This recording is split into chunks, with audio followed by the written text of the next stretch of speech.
পুরান ঢাকা বাংলাদেশের ইতিহাসের একটি গুরুত্বপূর্ণ অংশ। মোগল সুবেদার ইসলাম খান ১৬১০ সালে এই শহরকে বাংলার রাজধানী হিসেবে প্রতিষ্ঠা করেন এবং তখন এর নাম ছিল জাহাঙ্গীরনগর। পুরান ঢাকার বেগম বাজারের ইতিহাস আমাদের অনেকেরই অজানা। এর ইতিহাস জানতে হলে আজ থেকে ৪০০ বছর পেছনে যেতে হবে। বেগম বাজার এলাকার নামকরণ করা হয় ঢাকার প্রাক্তন নায়েব নাজির সরফরাজ খানের আদরের কন্যা লাভলি বেগমের নাম অনুসারে,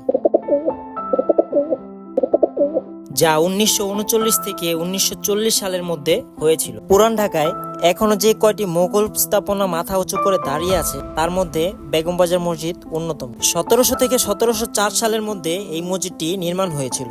মসজিদটি মুর্শিদকুলি খান ওরফে করতলব খান নির্মাণ করেন। তখন অবশ্য এর নাম ছিল করতলব খান মসজিদ এবং পরবর্তীতে ধীরে ধীরে লোকমুখে মসজিদটি বেগম বাজার মসজিদ নামেই পরিচিতি লাভ করে।